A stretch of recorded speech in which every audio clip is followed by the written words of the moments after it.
Gloria al Señor. Primera de Timoteo, capítulo 3, verso 16. Dice la palabra del Señor: e indiscutiblemente grande es el misterio de la piedad.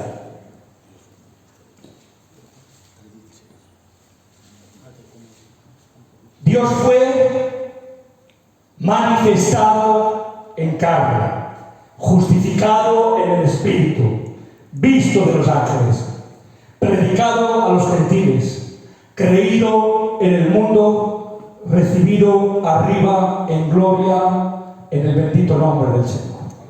La Biblia, repito, dice indiscutiblemente, no hay lugar a duda, grande es el misterio de la piedad.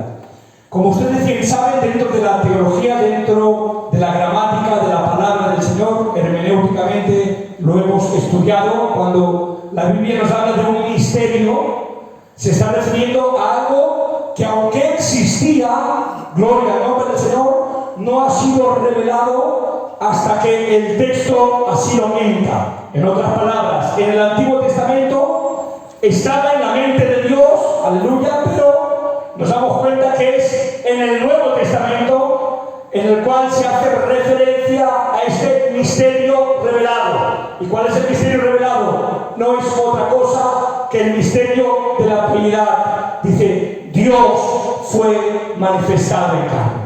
Y si Dios fue manifestado en carne, nos estamos refiriendo a que el Dios preexistente que nos hablaba nuestro hermano Jesús hace unas pocas semanas, el cual existe desde la eternidad, no tiene principio ni fin, gloria al Señor, la segunda persona de ese Dios trino, manifiesto en esa pluralidad de personas, Dios Padre, Dios Hijo, Dios Espíritu Santo. Gloria al Señor, nos cuenta la palabra del Señor que ese Dios Hijo, específicamente la segunda persona de la Trinidad, el Verbo de Dios, el Logos de Dios, es manifestado en carne. Y aunque Él es preexistente, aleluya, se manifiesta en este Nuevo Testamento tomando lugar, encarnándose en una naturaleza humana, aleluya, de tal manera que aquel Dios eterno, sin dejar de serlo, toma una nueva naturaleza para sí, tomando un punto inicial, un inicio, un punto dentro de la historia del tiempo físico, gloria al Señor, y hace entrada en la humanidad, en el tiempo cronos del hombre. ¿Para qué? Para dejar, gloria al Señor, de ser Dios. No, para nada, jamás dejará de ser Dios.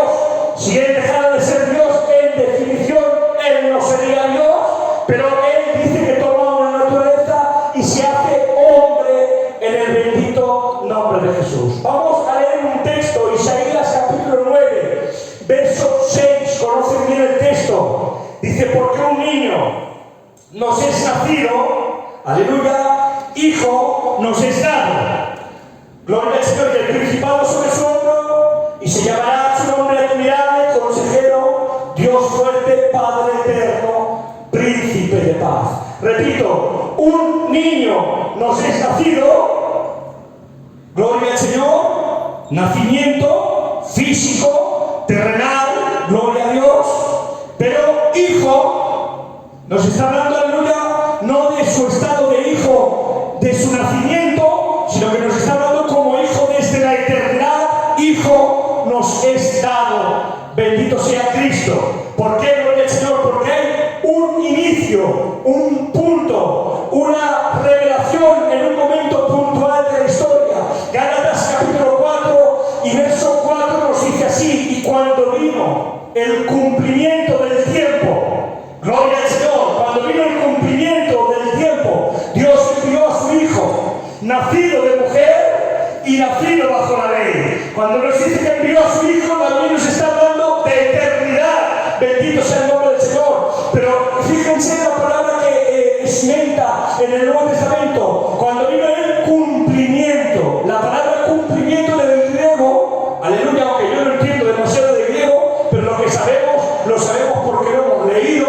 y bendito sea el Señor significa pleroma. Pleroma, tiempo, pleroma. Ustedes saben que existen tres tiempos. Gloria al nombre del Señor según la definición bíblica. El tiempo kairos, aleluya, que es el tiempo de Dios, es en una eternidad presente, aleluya, su omnisciencia, perdón, su omnipresencia, gloria al Señor, no solamente es patente en el estar en todo sitio, en todo momento, sino también en todo tiempo, en todo momento. Gloria al bendito nombre del Señor. Pues cuando la palabra del Señor se habla de un tiempo kairos, sabemos que nos está hablando del tiempo de Dios, de su eternidad. Gloria al nombre del Señor. Hay otro segundo tiempo. El segundo tiempo que nos habla la palabra es el tiempo cronos. Ese es el tiempo del hombre, su tiempo, el mío. ¿Y de qué se define este tiempo? Se define del pasado, presente y futuro. Gloria al Señor. Pero aquí hay un inciso, una palabra muy concreta. Dice tiempo pleroma.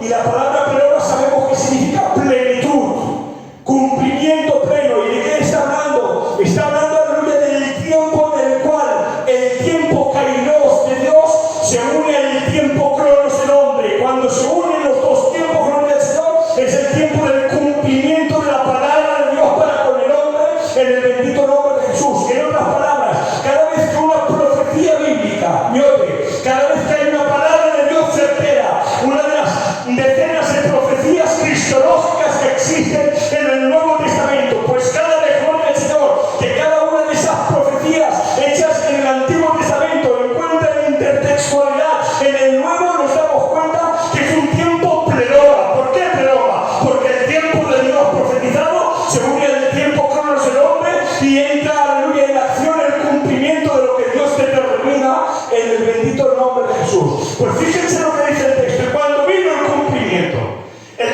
de que era el tiempo de Dios, aleluya.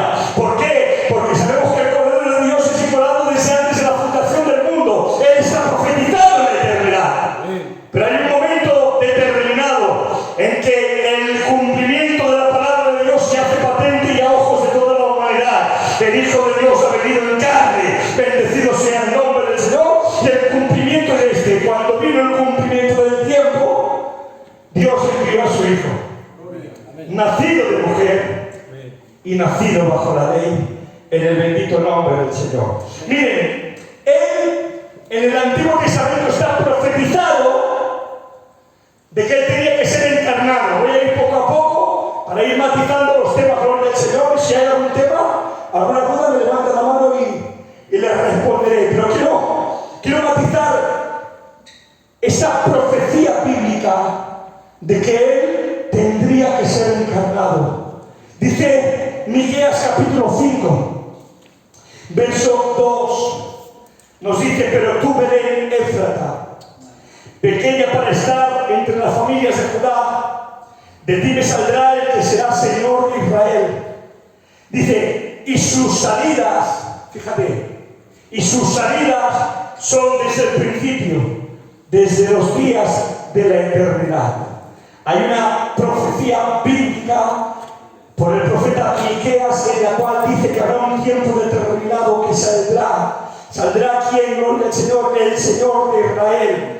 Pero de la misma manera que está hablando del tiempo futuro, también nos está hablando de su condición preexistente. Pero sus salidas son desde la eternidad. En otras palabras, ustedes saben lo que es una teofanía, ¿verdad?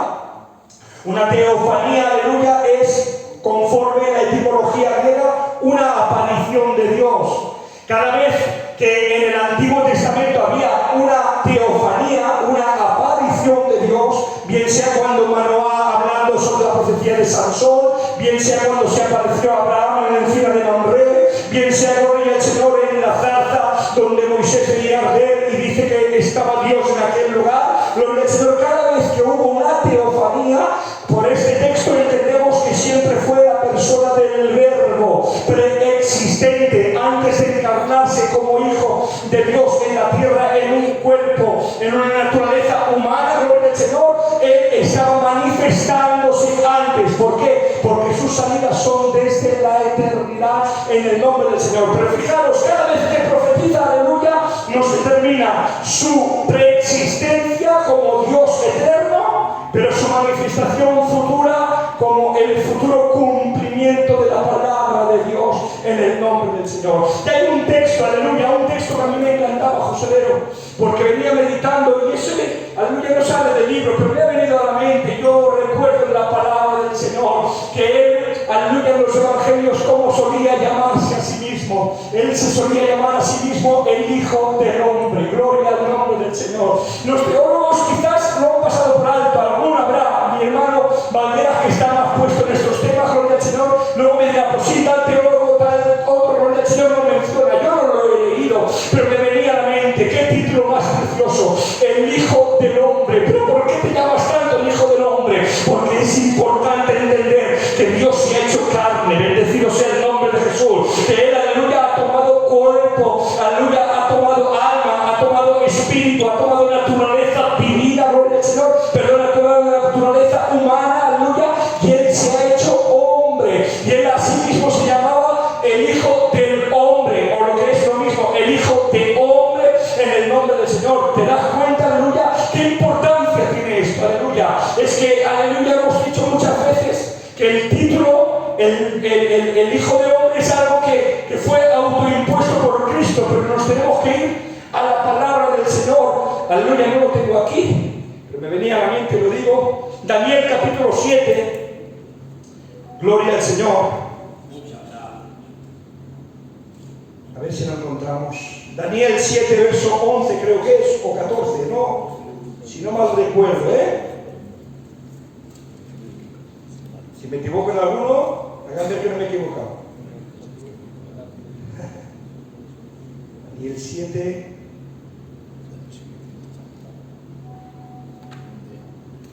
Amén.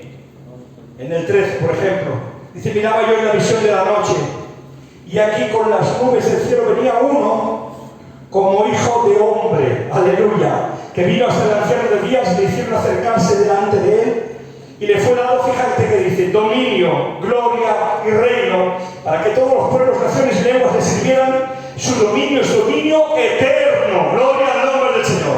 ¿De quién está hablando? El Hijo del Hombre. No es otra persona que el Dios hecho hombre. Bendecido sea el Santo de Israel. La palabra nos enseña que ese título autoimpuesto, ese título, gloria al Señor, que muchas veces hemos dicho, a él le gustaba mencionarse de esta manera, aleluya, no. La palabra nos declara que hay una intertextualidad, una conexión con el Antiguo Testamento, y es el cumplimiento de una profecía mesiánica, gloria al Señor, pero que también hace hincapié en la naturaleza de ese cumplimiento. Está hablando del Hijo de Hombre en el bendito nombre de Jesús, en otras palabras, el Dios encarnado en el bendito nombre de Cristo. ¿Y por qué es tan importante este tema? ¿Por qué, aleluya, hacemos tanto hincapié? Apenas he entrado, gloria al Señor, pero yo quiero ir poquito a poquito compartiendo lo que tengo en mi corazón, lo que he podido ver por la palabra.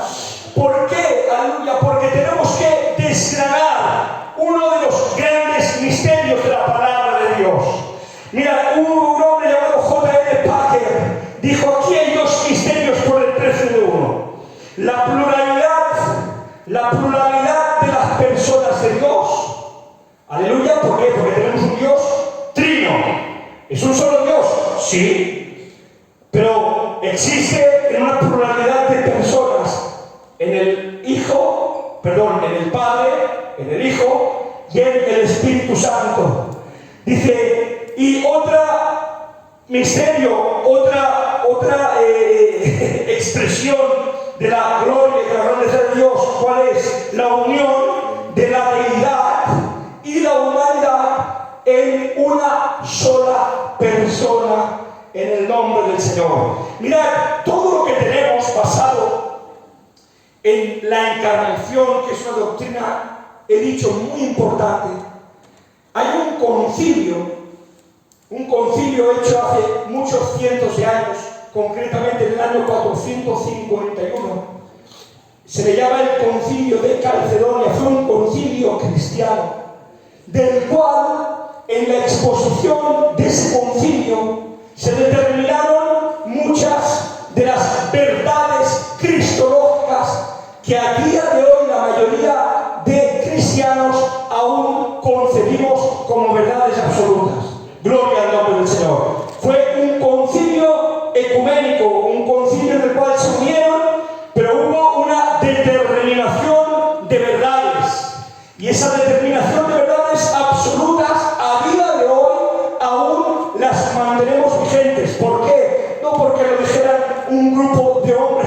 pusieron de acuerdo. No, las mantenemos vigentes porque son verdades basadas en la santa y verdadera palabra de Dios. Y ustedes saben que la palabra de Dios es inerrable.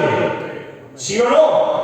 No contiene error, no contiene fallo, no contiene, aleluya, divagación, ni mentira, ni confusión. La palabra de Dios es viva y es real en el nombre de Cristo. Y hay 5 verdades que en ese concilio, habría más, gloria al Señor, pero vamos a determinar estas 5 verdades muy importantes referentes a la persona de Jesucristo. Primera verdad: Jesús tiene 2 naturalezas. Él es Dios. Si estás de acuerdo, di amén, Y Él es hombre. Segunda verdad: cada naturaleza es plena y completa en sí misma. O sea, que no solamente Él es hombre, sino que es completa y plenamente hombre. Y Él no solamente es Dios, sino que es plena y completamente Dios. ¿Y por qué matizas esto, aleluya? Porque pudiéramos estar diciendo que Él, por ejemplo, pudiera ser la tercera parte de la divinidad. Que pudiera ser que hubiera divinidad en Él, pero que no hubiera una divinidad plena. Pero lo veremos por la palabra de Dios, y no es el tema que voy a tocar hoy. Voy a tocarlo de pasada para no extenderme demasiado, pero hablaremos un poquito de la divinidad de Jesús, amén, de su naturaleza divina. Pero vemos por la palabra de que Él es plenamente Dios. Dice el texto, en Colosenses capítulo 2, verso 9: y en Él habita corporalmente toda la plenitud de la deidad. No una parte, no una versión limitada de Dios, no un Dios que ha sujetado o perdido algunos de sus atributos. No es eso lo que nos dice la palabra. La palabra nos enseña que Él es plenamente Dios. O sea, dicho de otra manera, 100% Dios. De la misma manera que Él es 100% hombre. Su naturaleza humana es plena también. Ustedes saben, seguramente mi hermano Valderas lo comentaría la semana pasada, que solamente hay una distinción entre la naturaleza humana de Cristo y la naturaleza humana que nosotros tenemos. Nosotros somos plenamente Dios, ¿sí o no? ¿Sí o no? Sí, nosotros somos plenamente hombres. Gloria al Señor. Somos 100% hombres, pero estamos mermados. Estaban atentos, gloria al Señor. Estamos mermados, ¿por qué? Por la consecuencia de la naturaleza caída traída por medio del pecado de Adán. Ustedes saben que en el momento que Adán pecó hubo juicio de parte de Dios sobre el hombre y somos mermados. ¿En qué área? Evidentemente en la concupiscencia. Tenemos un deseo desordenado, tenemos una naturaleza caída, depravada. No quiero entrar ahí, dicho sea de paso, pero entendemos que hay una naturaleza mermada por el pecado. La naturaleza humana, aleluya, de Jesús tiene una distinción con nosotros, y es que en Él no hay pecado. Bendito sea el Señor. En Él no hay pecado. Como dice Hebreos 4, verso 15, gloria al Señor, no tenemos un sumo sacerdote, el cual no pueda compadecerse de nuestras debilidades, sino uno que fue tentado en todo, pero sin pecado.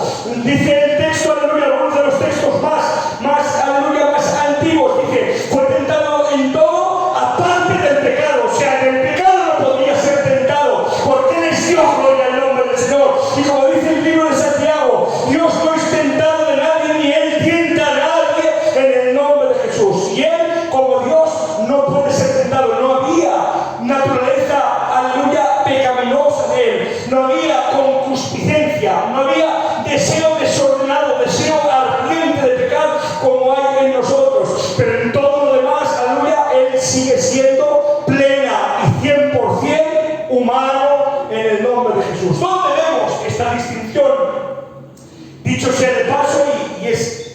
un texto necesario, Filipenses capítulo 2, en el verso 6 de la palabra, nos dice la Escritura, dice, haya pues este sentir, el cual hubo en Cristo Jesús, el cual siendo en forma de Dios, no estimó el ser igual a Dios como cosa que aferrarse, era igual a Dios, amén, pero no lo estimó como algo a lo que aferrarse, dice, sino que estando, dice, hecho semejante a los hombres, fíjate, dice, tomando forma de siervo, dice, y hecho semejante. Y la palabra semejante no significa igual. Hecho semejante a los hombres, y estando en la condición de hombre, se hizo obediente hasta la muerte y muerte de cruz. Este es el Dios que usted y yo tenemos. Un Dios que tomó, aleluya, semejanza de hombre. La semejanza de hombre, matizo, puntualizo, no es otra cosa que en él no había pecado. En él, aleluya, la naturaleza humana no estaba mermada por el juicio del pecado. Era, en cierta manera, una naturaleza pre-adánica. Como la naturaleza de Adán antes de verse mermado por el pecado, aleluya, en la cual no había esa pecaminosidad, esa naturaleza humana que Dios toma para sí en el nombre de Jesús. Amén. Y dicho esto, seguimos. Tercer punto, tercera verdad. Cada naturaleza se mantiene distinta. Distinta significa no mezclada. Gloria al Señor, manteniendo sus propios atributos. Cuarta verdad, dicho sea de paso, luego puntualiza una cosita. Cristo es una sola persona. Amén. Aleluya. Cristo es una sola persona. A esta unión de dos naturalezas en una sola persona se la llama la unión hipostática. La unión de dos naturalezas en una sola persona. Y quinto punto que salió del concilio de Calcedonia, las cosas que son verdad de solo una de las naturalezas son verdad absoluta en la persona de Cristo. O sea, si decimos que Dios es omnipotente, omnisciente, omnipresente, eterno, inmutable, autoexistente, y lo decimos de la debilidad de Jesús, lo estamos diciendo de su propia persona, de Jesús mismo. Jesús es inmutable, eterno. ¿Me entienden? Gloria al Señor. Si decimos que en la naturaleza humana de Jesús tuvo hambre, tuvo sed, tiene alma, tiene cuerpo, tiene espíritu, tiene voluntad, tiene intelecto, tiene emociones, tiene sentimientos, y lo decimos de su humanidad, es una realidad absoluta tanto para su humanidad como para su persona. Él tuvo hambre, tuvo sed, tuvo emociones, intelecto, emociones, voluntad, tal. Gloria al nombre del Señor. ¿Qué es importante en este tema? Muy fácil. Un entendimiento real de la persona de Jesucristo nos hará primeramente tener una adoración correcta. Nos hará, gloria al Señor, doblegar ante las realidades absolutas que la palabra de Dios nos dictamina. Nos dará autoridad también para poder exponer la razón de nuestra fe delante de aquel que nos demande. Gloria al Señor. Nos dará capacidad para tener una relación más correcta. No solamente, aleluya, en cuanto a la persona de Dios habitando en nosotros por medio del Espíritu Santo, sino también en cuanto a nuestra adoración a Dios. Porque ¿sabéis que hay gente que no sabe ni a quién se está dirigiendo cuando ora? Que no sabe si orar al Padre, orar al Hijo, orar al Espíritu, cómo oro, cómo dejo de orar. El conocimiento de su persona te ubica, gloria al Señor, para que le adores como Él merece ser adorado por cualquiera de sus hijos en el nombre del Señor.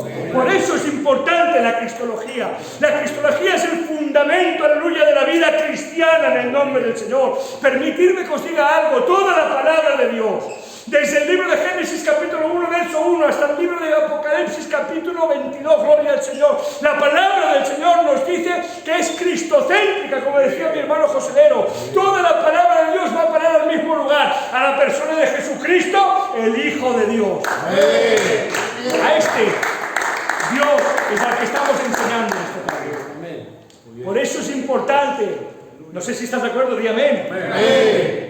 Entonces, hay varias preguntas que surgen sobre este tema, porque claro, tiene miga. ¿Cómo puede ser Jesús Dios y hombre al mismo tiempo? ¿No lo hace esto acaso dos personas? ¿Cómo se relaciona su encarnación con la eternidad? ¿Cómo pudo morir Dios? Esas son preguntas que es un tema muy complejo. Mirad si es complejo. Ustedes, que algún día, lo hablábamos antes con mi hermano Valderas y mi hermano José, algún día tocaremos todas las falsas doctrinas. Yo igual toco alguna de pasada, amén, pero ¿ustedes creen que siglos y siglos de falsas doctrinas, de herejías en contra de la persona de Cristo eran siempre malintencionadas? No es así. La gran mayoría de las teologías distorsionadas, heréticas que se levantaban, surgían por el celo santo de personas que querían debatir otras falsas doctrinas que se levantaban antes. O sea, por poner un ejemplo, se levantan, aleluya, los nestorianos, aleluya, que quieren romper la teología, aleluya, de que en Cristo solamente hay una naturaleza, que solamente la divinidad, el docetismo, el gnosticismo, los nestorianos, entre muchas teologías que debatían, era una esa, gloria al Señor. Querían demostrar que podía ser perfectamente Dios y también perfectamente hombre. ¿Y cómo se levanta eso? Pues diciendo, mira, no, hay dos naturalezas. ¿Qué hacen ellos? Empiezan a debatir y sacan que Cristo tiene dos naturalezas, claro, consecuencia lógica y humana en dos personas. ¿Había maldad? No lo creo, Valderas, no lo creo.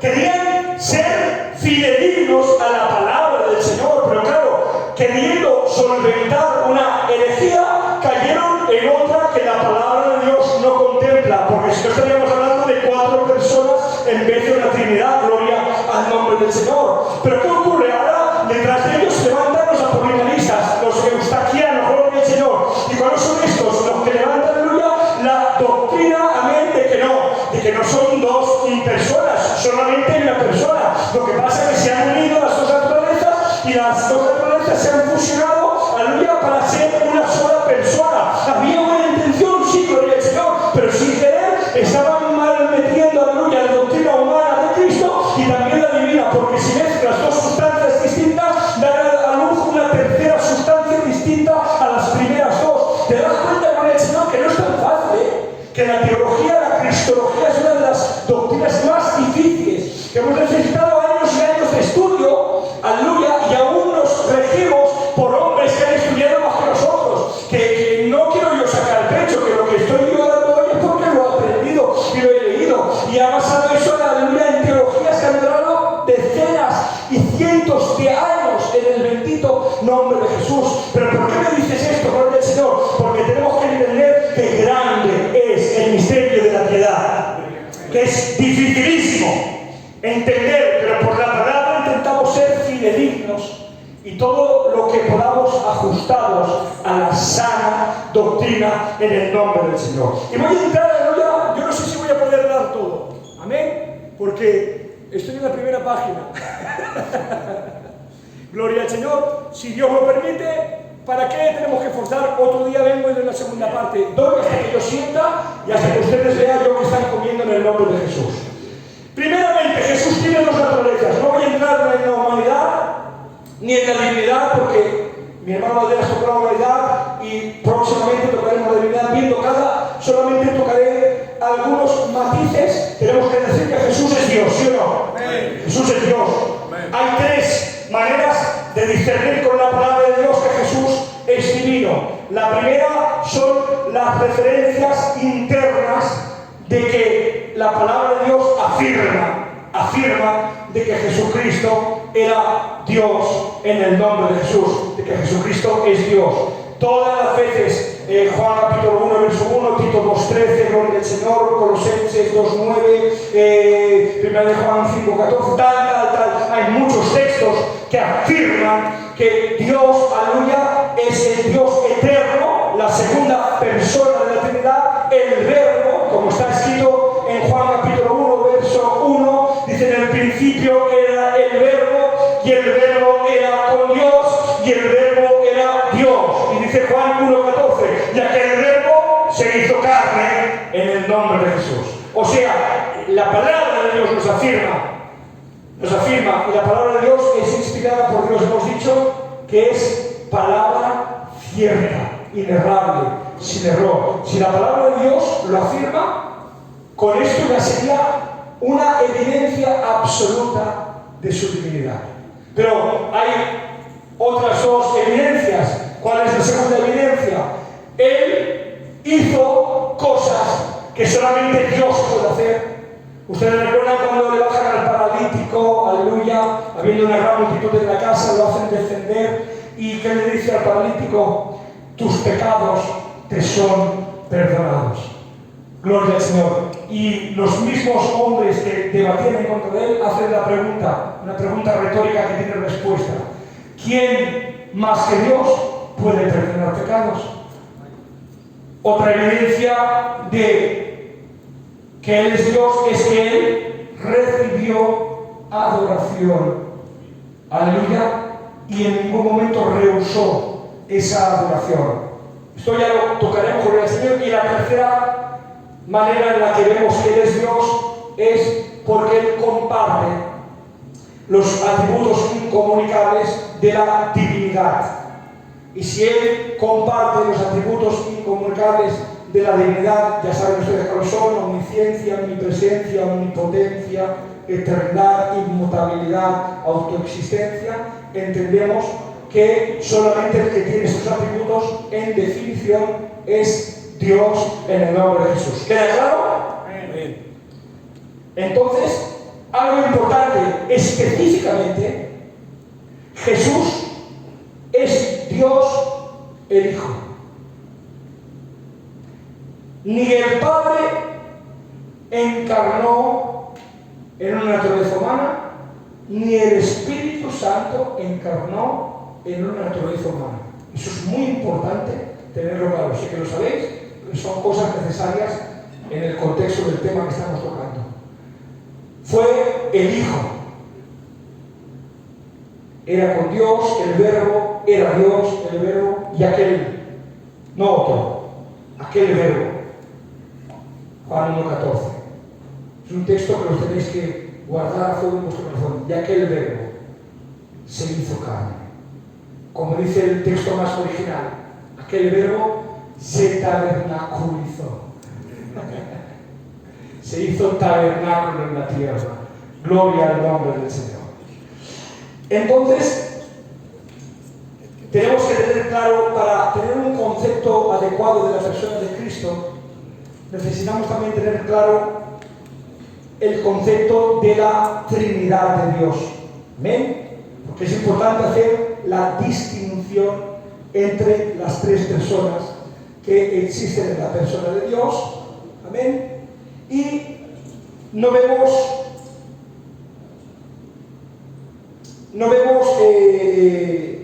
una distinción. Dice: la verdad que solo Dios Hijo se encarnó. Es enseñada, por ejemplo, en Juan 1:14, como hemos dicho.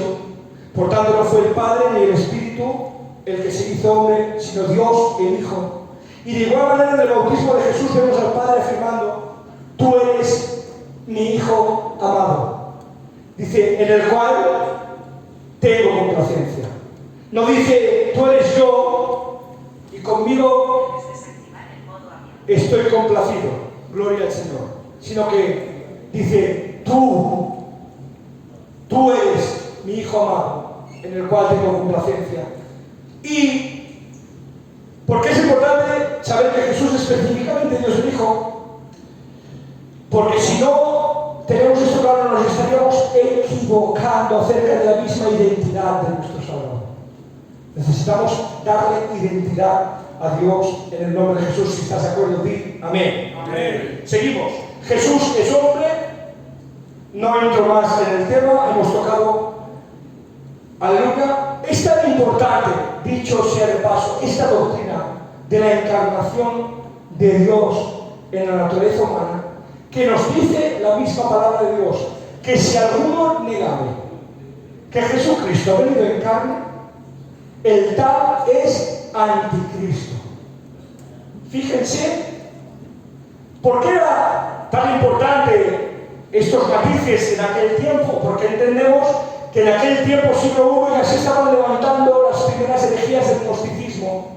Estaban los docetistas, gloria al Señor. El docetismo es una de las primeras herejías, por no decir quizás la primera en cuanto a la cristología, que enseñaba, gloria al Señor, que Él era Dios, sí, pero que la materia era mala y en consecuencia Dios era imposible que se hubiera podido hacer hombre. Aleluya. Entonces, ¿por qué matizas esto? Porque el que niega la humanidad del Señor Jesucristo, dice el apóstol, el tal es anticristo. Bendito sea el nombre del Señor. Amén. Entonces, vamos un poquito adelante. Podemos matizar también que su naturaleza encarnada hace que si su naturaleza divina no podía pecar, aleluya, afirmamos que Jesucristo no podía pecar.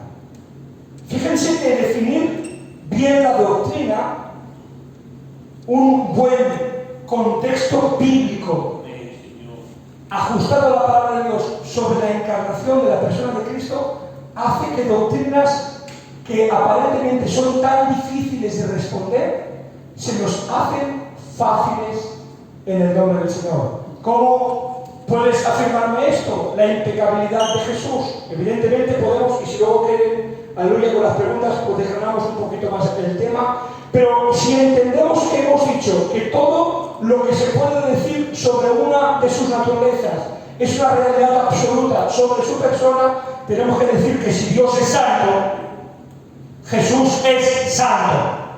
Como está escrito en un texto, el santo ser que nacerá de ti. Gloria al Señor.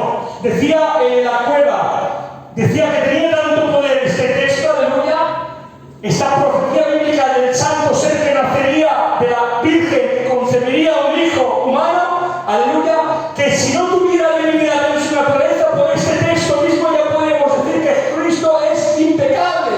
Bendito sea el nombre del Señor. Pero entendemos que su impecabilidad reside, tiene su naturaleza, su poder, ¿en qué? En su divinidad. Gloria al Señor Jesucristo.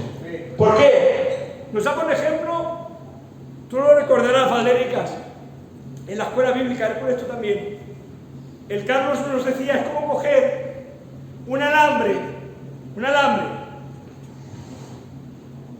que sería la naturaleza humana, es tan pequeño que ustedes ni lo ven, y lo soldamos, lo unimos, no lo mezclamos, lo unimos a una barra de acero, aleluya, la cual coges el alambre por separado y evidentemente puede ser maleable, puedes torcerlo, puedes doblarlo e incluso llegar a romperlo, pero tú coges un alambre, sóldalo en la barra de acero, intenta doblar el alambre, me dirás, ¿es imposible? ¿Que no ves el acero? Ya, pero yo te sigo diciendo, dobla el alambre. Eso es la naturaleza humana unida a la divina. Gloria al Señor. Evidentemente la humanidad tiene debilidad en sí misma, pero gloria al Señor, en la debilidad me refiero no a debilidad en cuanto a naturaleza caída, sino en cuanto a naturaleza humana, gloria al Señor. Pero esa naturaleza humana, aunque pudiéramos llegar a decir que hubiera podido ser tentado, y que si hubiera podido ser tentado, hubiera podido caído en consecuencia. Sí, gloria al Señor, pero ahora piensa en esto, unido indivisiblemente a la persona de la debilidad de Dios. Es imposible que la humanidad se doblegue delante del pecado, porque Dios es santo. Dios es santo. Dios es santo. En el nombre del Señor. Aleluya. ¿Sigo un poquito más? Cada naturaleza es plena y completa, hemos dicho. No entro más ahí. 100% hombre 100% Dios. Aleluya. El hermano que le toque después de mí, si Dios quiere, o de aquí poquito se tocará la divinidad. Aleluya. No quiero entrar mucho porque me pierdo mi tema en el nombre del Señor. Y algo importante, Jesús será hombre, no solamente hasta el tiempo de su ascensión, sino que su naturaleza humana perfecta está hecha para toda la eternidad. Porque hay quien dice, bueno, ¿hasta cuándo será? Una vez llega a la presencia del Padre, es necesaria la humanidad de Jesús en la eternidad. La Biblia nos enseña. ¿Dónde lo vemos? Primeramente en su resurrección.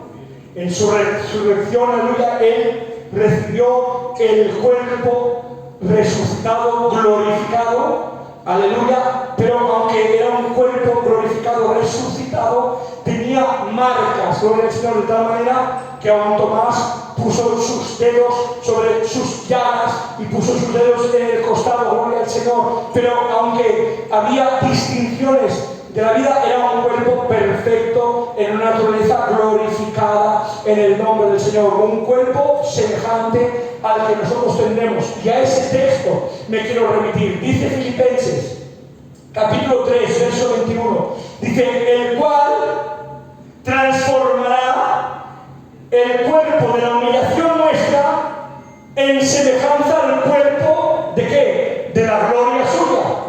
¿Y en qué momento habrá esta transformación, Yote? Tú que eres un hombre muy puesto. En el tiempo en el que Cristo, aleluya, venga a buscar a su iglesia. En la resurrección de los muertos, con el Señor dice, los muertos en Cristo resucitarán primero.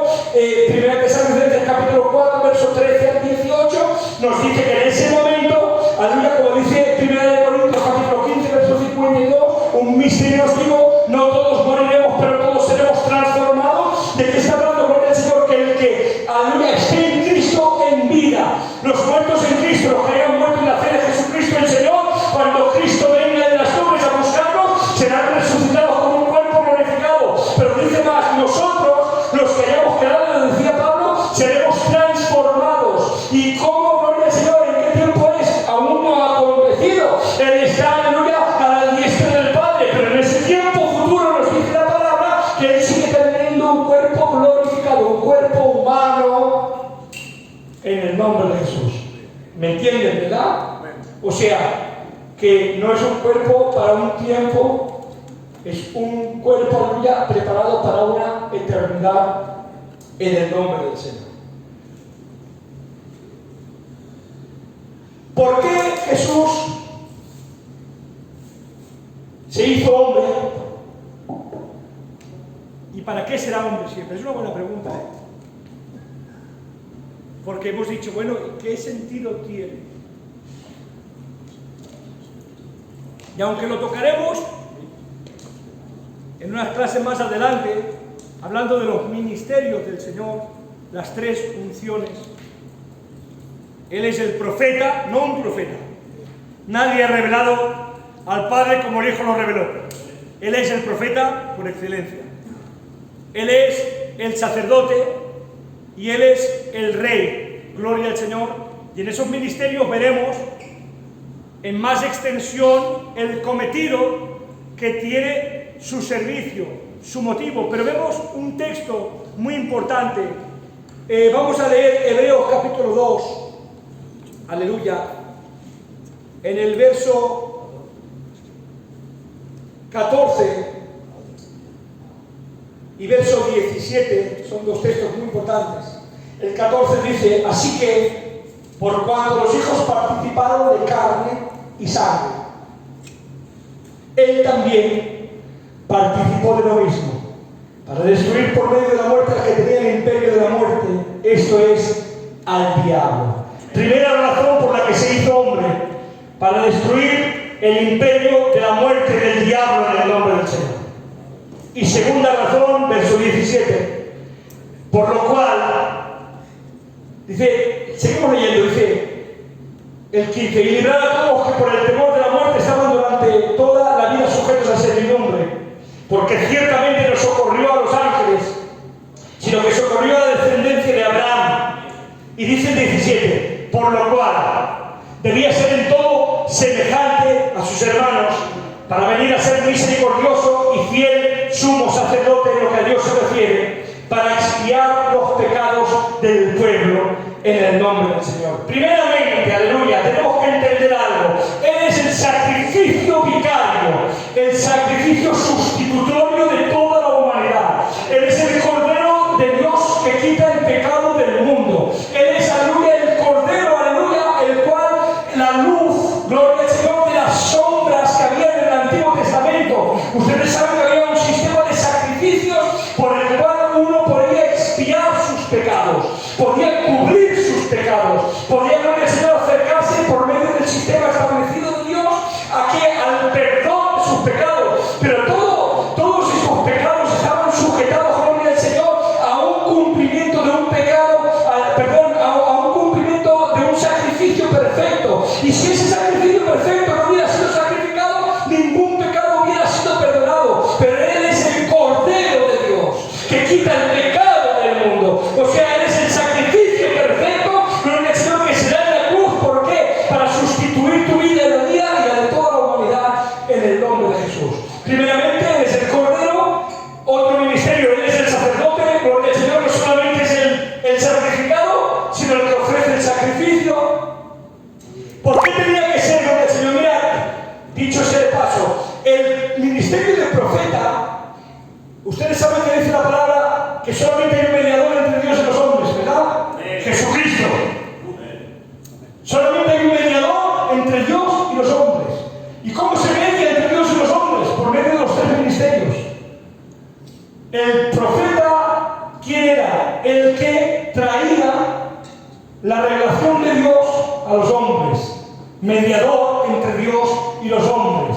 El sacerdote hacía lo contrario. Era el que mediaba entre los hombres para con Dios. Por eso necesitábamos que fuera hombre, para ser sacerdote y intermediar entre el hombre y Dios en el nombre del Señor. En otras palabras, necesitábamos un hombre que ofreciera ese sacrificio. Bendito sea el nombre del Señor. Por eso Él es sumo sacerdote según el orden de Melquisedec, sacerdote eterno en el nombre de Jesús. Amén. Y quiero terminar. Ya seguimos el próximo día. Aleluya.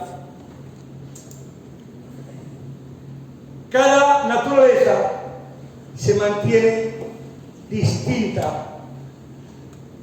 Hemos hablado de los eustaquianos, de los nestorianos, gloria al Señor. Hay muchas naturalezas. Aleluya. Y cada una de ellas mantiene una distinción, una plenitud de sus atributos en el nombre de Jesús. Puedo seguir, pero creo que está aquí. Amén. Y así, el próximo día lo cogemos con ganas también y seguimos, porque el tema es saturado de verdades bíblicas en el nombre del Señor. En la doctrina de la encarnación podemos ver la real naturaleza de Dios.